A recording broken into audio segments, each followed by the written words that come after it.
Hi, my name is Edward Livesay, and welcome to my Ed Talk. I'm a proud 5-year teacher here at East Bay High School, a USF graduate student, and a lifelong learner. As teachers, we always tell our kids that learning is a lifelong process, and it's true that we learn and grow every day.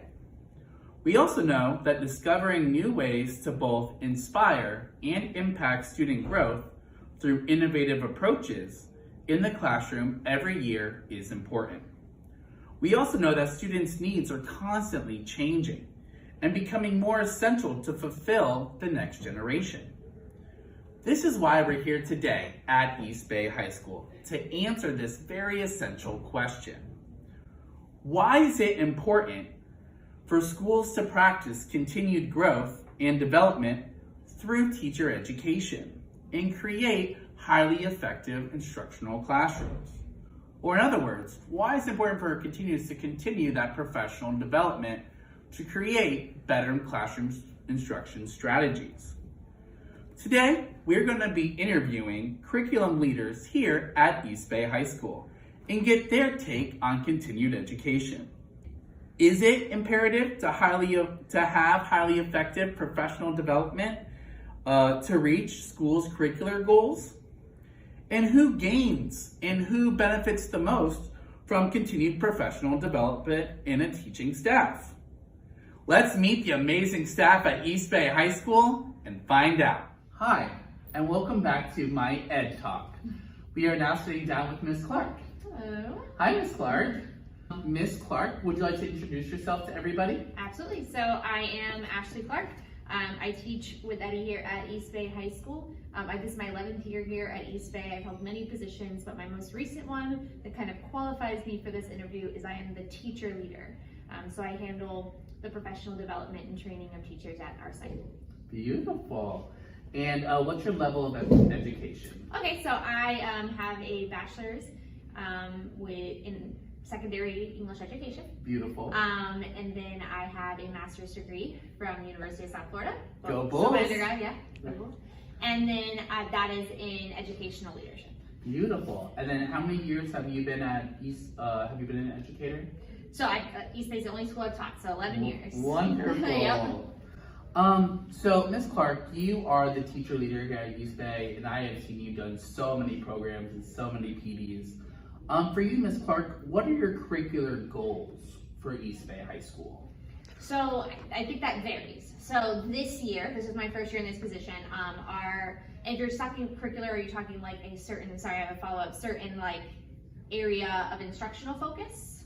Or are you meaning like on a grand scale of the structure? Maybe overall goals for curricular to move your teachers along. Okay, so ultimately we want to focus it. So the big goal is to have it being impactful, practical, and then making sure that it is actually in an area of need. Beautiful. All right? And so this year we looked at a lot of data and realized we thought formative assessment would be the best. Right. And so we wanted to create kind of a progression or a program that would allow our teachers to learn what that looked like, but then also apply how that looked. Beautiful. Informative assessment, just assessing our students. Assessing them daily, not like in the big, summative, let's give them a unit test or a quiz way, but like right here in the middle of the lesson, let me do it 2 or 3 times that day. Beautiful. Awesome. So today's Ed Talk is along these lines, is why is it important for schools to practice continued growth and development through teacher education? So exactly what you're doing to create strategies of instruction. In Willis 2009, defining effective curriculum leadership, he states, the skillful use of committees, technologies, and assessments and other tools will contribute to establishing a winning effort. Ms. Clark, you are very innovative and progressive when it comes to using these tools and technologies. How has using these tools increased your capacity to be a highly effective teacher? So I am going to focus on one aspect. I know you asked for like 3 different parts there. I do a lot with technology, but more, I guess, in the structures of it, not so much integrating in the classroom. And so I want to focus instead on the assessment part of the quote that you shared. And so because our focus was on formative assessment, I'm going to check out my notes here, but so our big focus this year were on aggressive monitoring, which is an aggressive term, but it has its purpose. We've heard it this year. Yes, quite a bit, and criteria for mastery. And so the idea was, how do we do daily checks for understanding with our students, and how can we make that to where it goes straight into the grade book? So not only being effective and figuring out how our students are doing, but also being efficient in how we do that. So instead of it taking a bunch of our time outside of class, how can we make it more efficient right there in class? Beautiful. And then I've really found, was there a follow-up to that, or was that, I'm trying to remember? No, I think you answered it, yeah. So the other part to that I wanted to point out is, like, it also helps overall in giving a focus for conversations that we have across campus. So our PLCs had a focus of conversations. When I did coaching cycles, it gave me a focus. So I think it really helps in focusing what we're working on, because if we try to fix it all, we're probably not going to fix anything. Yeah, so focusing on one part at a time. Yes. Wonderful. In Brown 2008, he states, retaining effective teachers and developing them into leaders is essential for school improvement. How true is this statement? So I literally wrote on my notes, the truest. Like, it is the most important and most difficult task. Okay. I would honestly say. Tell me more. So my final eval, I have a little bit of a different rubric than the teachers do, but on my eval at the very end, she asked the same thing, like, did she ask you guys, like, what is your goal for next year? And building leadership capacity is my goal, because I, like you, have finished my master's and know that, and I already did Florida Leadership Academy, which I do not want to do again. And I don't want to screen again, because that interview, whenever you have to do that, that was the hardest interview I've ever done. Okay, good to know, no pressure. Yes. And so I don't want to do it again. So I know that I'm going to be moving up to admin sooner rather than later, and I need these systems to be able to exist without me. And so I still remember in one of my Dr. Haynes, one of the classes I took early on, Educational Leadership 1 class, we read an article about a school called Red River Rock, something like that. And they literally didn't even have a principal. Really? That was the way it ran, because, like, they couldn't get someone to fill the position, but the school ran. They didn't need one. Really? Because the teachers knew what they were doing, and they'd been built with this capacity and this They had self-drive. Yes. Love that. Yes. And so I think that's one of the, like, the most difficult parts, and it really is the bulk of why I exist, is to build that capacity in teachers for their own classrooms, but also to put that into others. So efforts that we made this year, sorry, I'm so verbose, but efforts that we made this year, which you actually participated in, is a lot of the teachers actually taught at the PDs.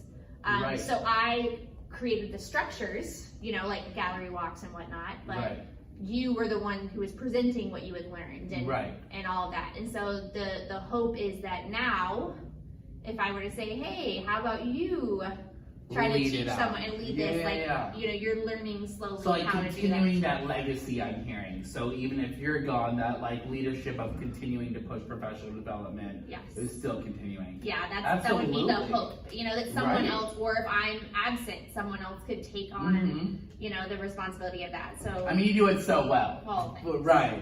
But yeah, I need other people to do it. Love it. In your experience, definitely as a school leader, have you seen improvements in school data and or student success with teachers who practice continued development and use these strategies in their classroom routines? So I would say, yes, I've seen some, but I do think a lot of it is anecdotal, which I wish we had harder numbers, but sometimes when we're talking about teacher quality, that's not something we can necessarily get. No, there's no hard on. Okay. But I do have a couple, you know, anecdotal things. So Miss Cox, and I recently put together the PD video that you guys watched in your final the wrap up of the PDs from this year. And so Cox mentioned a lot of things that she saw. So I actually printed them out. So, like, she saw teachers finding new ways to assess that she hadn't seen. So instead of the traditional let's just give them a quiz and then grade it later. She found new ways. She heard students who better understood what they were being assessed on, so that criteria for mastery part. Beautiful. She saw assessments more than just the end of class, so we're no longer just an exit slip school, right? We have things throughout. Right.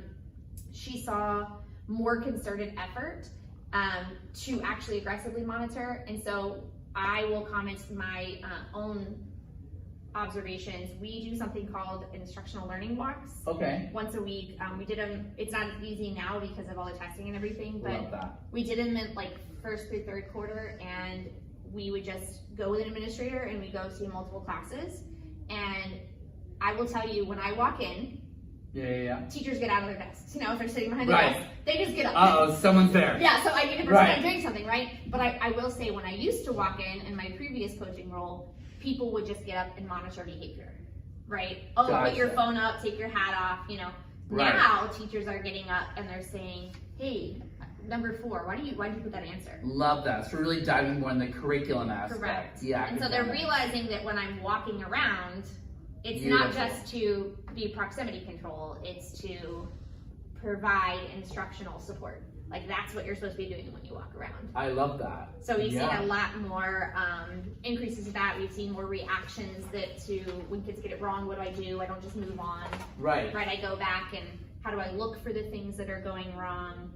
So that's definitely something Teachers are like self-assessing what they're doing. We're seeing a lot more of that. I love that. Especially as far as monitoring goes. So we've seen, like I said, I wish we had more hard data on it, but I have seen an improvement, and Ms. Cox said that she has been getting really great feedback in her post-conferences of people incorporating these. And you hear the language way more when people are talking to each other about teaching, using the terms that we're talking about. Aggressive monitoring. Aggressive monitoring. Yep, absolutely. Awesome. Well, I think that ends all my questions. Okay. Ms. Clark, thank you so much for sitting down with me. Thank you. I enjoyed it. Oh my gosh. And now we're off to see Ms. Cummings. Hi, and welcome back to my Ed Talk. We are sitting down here with the legendary Assistant Principal of Curriculum, Ms. Cummings. Hi, Ms. Cummings. You want to introduce yourself and your role, and what do you do around here? Awesome sauce. So I'm Ms. Cummings. I am the Assistant Principal of Curriculum. Right now I feel like I'm the Assistant Principal of Testing, so you can just call me the APT. That's awesome. But really and truly in charge of managing teachers, ensuring that kids graduate, testing, curriculum, all of the. All the things, love it. So today's topic is, why is it important for schools to practice continued growth and development through teacher trainings to create highly effective classroom instruction and strategies? So I pulled a couple of my readings and stuff. So my first question is given to us by Willis from 2009, Defining Effective Curriculum Leadership. He states that the curriculum leader must be both a visionary and skilled at translating such projects into school preparation programs. How does the continued education of teachers through programs such as PDs that Ms. Clark does, the stuff we do at the beginning of the year, help contribute to your overall curricular goals here at East Bay High School?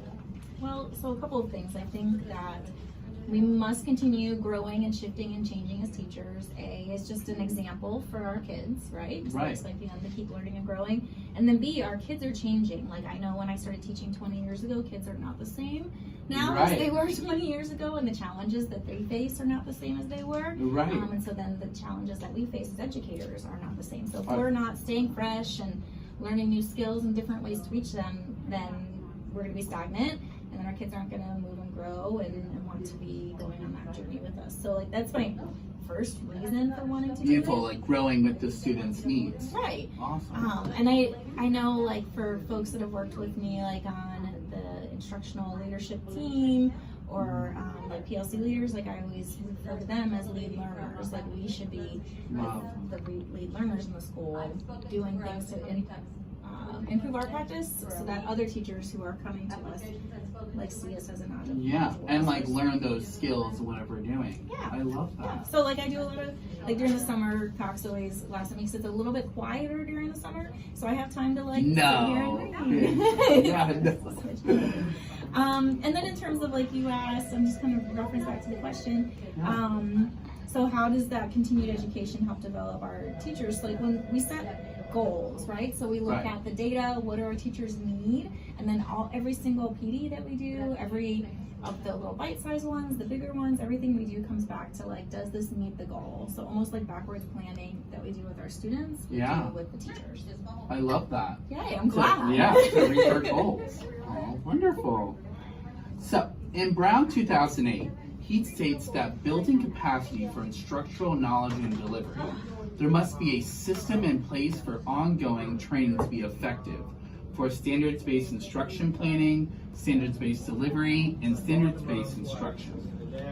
You kind of hit this in your previous question, but how important is it in 2022? Do you think that teachers receive standard-based training, standard-based delivery, and standard-based instruction? Yeah, so I think that's super important. I think that's a good time to be asking that question because we're about to change standards here. In Florida. in Florida, like I just say. And so if we're not clear on what the standards are that the kids are going to be measured on, and therefore our performance is going to be a reflection of, then how can we be directing kids to the right target? So really, if we don't know the target, then our kids aren't going to get there. So that's super important. And in the same way, like I don't try to like go play a game of basketball without knowing the rules of basketball. So know the game that we're playing, correct. So we can teach our players how to play it. How can I coach a player if I don't know the game? Look at us using all these sports ball metaphors. Wow.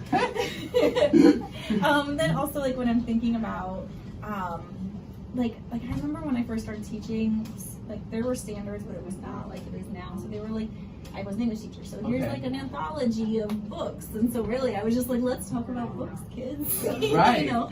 But it was far more relaxed, but I don't know that it was at all more effective than it is now. And I walk into classrooms now, and I have like a knowledge of standards across the board, and you know, I don't have third grade standards memorized. But we have like apps and tools that tell us those things, and I can't tell you how many times I've walked into a classroom and been like, this is the exact same thing they're doing in third grade, in a high school classroom.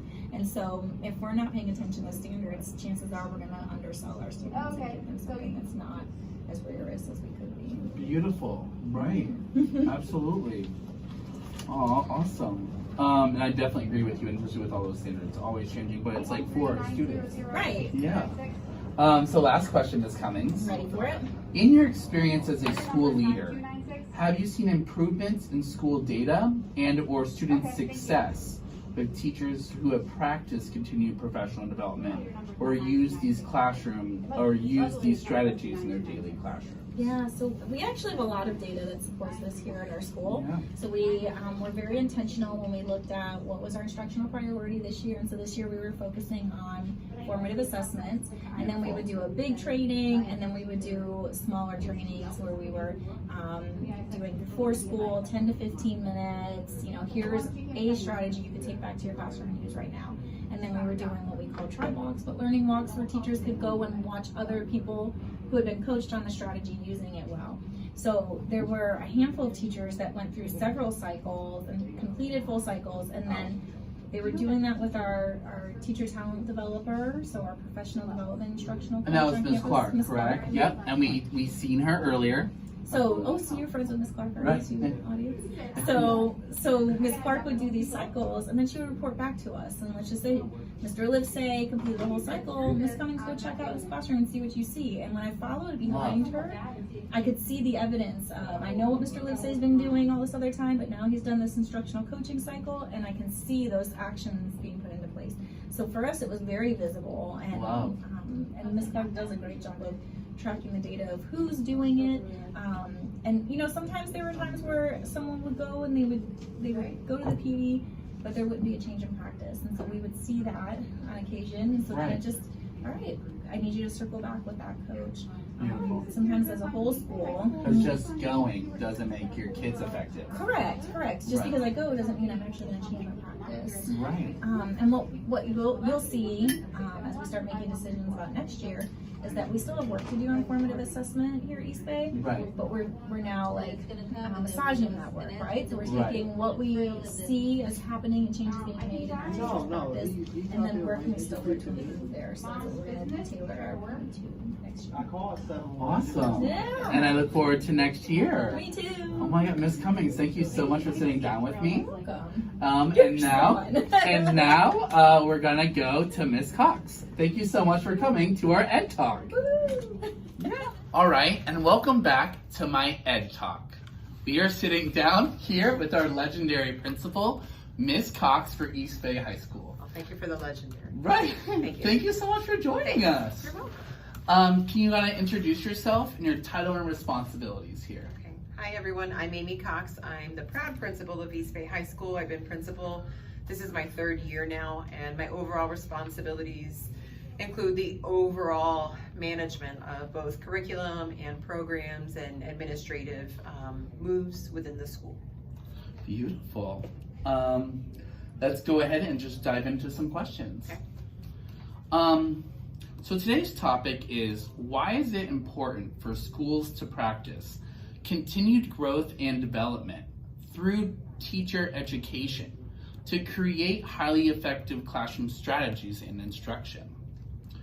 In Willis 2009, defining effective curriculum leadership, he states that the curricular leader must be both visionary and skilled at translating such projected changes into school preparation programs. How does the continued education of teachers through programs such as your professional development, PDs with Ms. Clark, help contribute to your overall career goals here at East Bay High School? I think the first thing that really stands out is in our Insight survey last year, a resounding voice that we heard was that teachers wanted more opportunity for leadership at the school. And I really did a lot of reflection about that. And so one of our big things this year was to create a PD program that not only accomplished the goal of PD, right, of teaching, but also gave the opportunity for teachers to step up as leaders. And so, to your question, like, why is it important to do that? I think it's important because very much at a high school, we work in silos. You work in your room, no one ever knows how great or how bad you are. Right. And that's misleading on both ends. So if you're a great teacher, it gets lonely at the top. And so, you're busting your butt and you're doing all the right things, but no one's ever learning from you. What a waste of a resource. And then if you're not doing well, you have nothing to compare yourself to if you don't step out of your room. Right, with all the different classes that you offer, you are kind of by yourself. Right, and so it's important for teachers to have that point of comparison. I think of my experience as a teacher, and when I had a peer like really challenge me, and we started bouncing ideas off each other and learning together. And so the reason we want to do continued education and include teachers as part of that is you want to be able to keep it going. If the PD dies when I leave, or the PD dies when Ms. Clark leaves, then there's nobody to carry it on. And really, actually in your department, you're having that same transition. So we're having some teachers retire that have been here for years and years and years. Right. And you and I had a conversation, well, it's time for you to step up and kind of take the lead. Yeah. And so that's why those pieces are important. It's time for the Livesay crowd. So Fletcher Moore. Yeah, be Here careful. we go. All right, beautiful and great said. Next question, and I feel like this definitely relates to you, and in particular our Title I school. In Joseph 2011 states, anthropology allows us to study curriculum not just as expectations or plans, but as experience encountered by teachers and students that values inherent in the environment of the classroom and school, and connections to encompassing culture and surrounding of the school. Ms. Cox, how important do you think it is for teachers to receive cultural training about their students and their experiences and infuse that knowledge with standards-based lessons? I think the big thing is, and I think this is a very fine line, right? I think we want teachers to understand where our students are coming from, and what their experiences have been. Yeah. But I think it's also very important to communicate to teachers that that doesn't mean that we change the standard. The standard remains the standard. Students of any culture, any background, any poverty level can achieve it, but it's important to know what you're starting with, right? Beautiful. And so I always think of, a friend of mine told me a story about a student entering pre-K not knowing his name. You know, the family had always referred to him with a different term and never his name, so when they were taking attendance, the boy didn't know to respond. That's important for a teacher to know, because how you get to that standard, that pre-K standard, is going to look different than other kids, because that student is obviously starting at a disadvantaged level. So to me, it's more important to understand the why and the, you know, where we're starting from, to talk about scaffolding instruction. I love that. And to have benchmarks. But to me, the danger in that is some people want to excuse away the standard based off the background of the student. And to me, that's not what we're about. What we're about is reaching the standard, but knowing where we're starting the race from. Oh, that's beautifully said. You know, that's awesome. Thank you. And last but not least, our final question, Ms. Cox.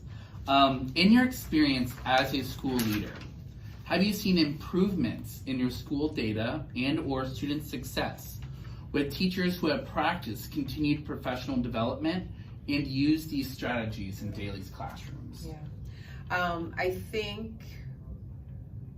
PD is one thing.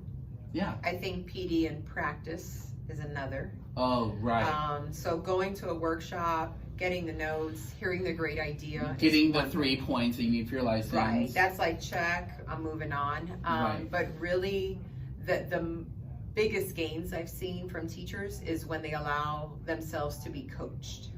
The use of an academic coach, and so I will often work that in as my next steps. So if I'm doing an observation and I feel like, hey, Mr. Livesay, you should work with Patrice Brown on accountability structures. So work on a cycle on that. Teachers who are willing to be vulnerable to that process. And I say vulnerable because it's uncomfortable, right? You have to show your weaknesses. You have to show perhaps other things that you're a little embarrassed of, you know, with how it happens, you know, that one kid that acts out of turn or whatever the case may be. But it opens up so many conversations and dialogue. And I've really seen the power of coaching here, that when I'm able to specifically place great people in, you know, great places to align with other teachers, the growth of the teacher is astronomical. So for me, it's not so much about the PD, it's the coaching piece of PD. It's demonstration classrooms, it's, you know, coaching alongside a teacher. That's very hard to do with tight schedules, but I think that's where you have the biggest growth.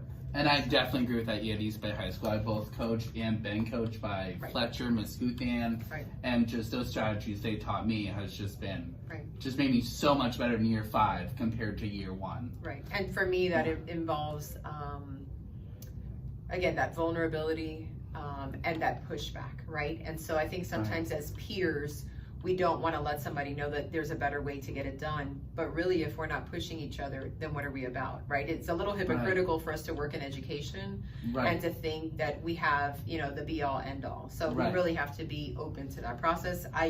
My administrators coach themselves. I have a peer coach who tells me, hey, you screwed that up. You know, this is a better way to do it. Not in those words, but but we really employ that, because I think every position should be a coached position at a school. I love that, and all to be better for our kids and to be the best educator for ourselves. Absolutely. Awesome. All right, Ms. Cox, thank you so much for sitting down with us. Yes, sir. And then we say thank you for coming to our Ed Talk. Oh boy. Right. Bye. That was a great conversation with both Ms. Clark, Ms. Cummings, and Ms. Cox. Thank you so much for coming to today's Ed Talk.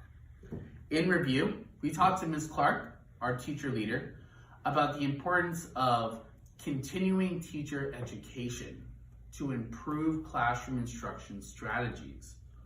With Ms. Clark, we talked about different coaching cycles that teachers went through and to benefit from to continuously harnessing their skills. And what we talked about in those cycles, criteria for mastery, aggressive monitoring, in order to help our teachers achieve our student goals. We talked to Ms. Cummings about the impacts of seeing those cycles firsthand that took place, of how teachers increased their value here at the school and what they could give to the students.